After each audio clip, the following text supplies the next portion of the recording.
We kept our reporter Kendra Franklin busy in this edition of Your News, as we often do. She takes us back to the years of Spanish occupation in Lourdes as she checks out a couple of the caravels that were once sent off to this side of the land by Christopher Columbus. We're here at downtown Beaufort Marina looking at the wonderful ships, the Pinta and the Nina. Everybody on board is so wonderful. You got to come down and see us. My name is Kendra Franklin. I'm here with Captain Morgan. Mr. Morgan, can you tell us a little bit about this ship and what you're doing, what brought you to Beaufort? Well, we've been doing this 21 years. This is, I think, our fourth visit to Beaufort. Over I think about 18 years we started coming here. Both ships are educational in nature. We do a lot of school tours, families and individuals. Basically learn what life was like 500 plus years ago. How bad people had it then, trying to find a new world and freedom, and we try and show them, hey, life's not so bad today. Right. And this is a part of the Columbus Foundation, correct? Correct. Can you tell us a little bit about that foundation? Sure. We're a British foundation. They put up the money to build both ships, and since the ships have been sailing, Nina's been sailing 21 years, this one's 6.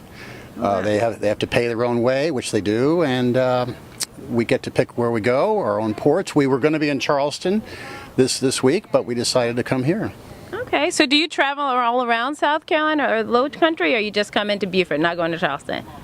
Charleston's next year. We've been through the Panama Canal 10 times with the ships, out to the West Coast, all the way up to British Columbia. The ships have sailed approximately 300,000 miles. And at an average speed of 6 miles an hour, so you can do the math and see how long that takes. Yeah.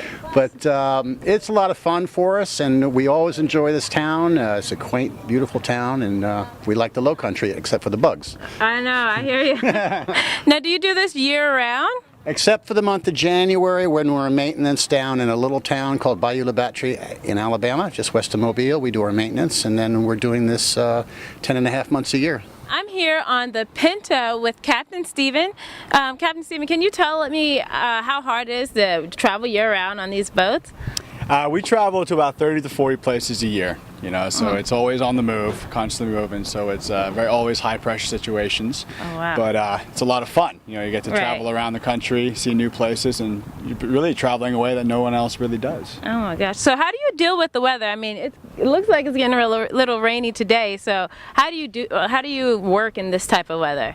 When it gets wet, then you just put your rain gear on and suck it up, but we've pretty much seen it all, being out in the ocean on trips, but obviously at dock here, we're in good shape for this storm coming through. Okay, so have you ever been through like a really bad storm?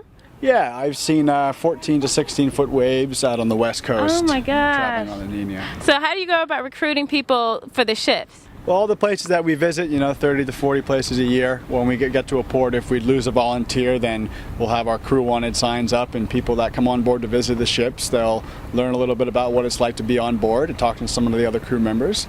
And they can volunteer 3 to 4 weeks of their time to start, and if they enjoy it, some have been on 3 or 4 years. So I gotta ask, do you ever get seasick? No, in my beginning days, once or twice, but you're getting used to it. Oh my gosh. Well, thank you so much for taking the time out to talk to me. Yeah, no problem. This is Kendra, back to you.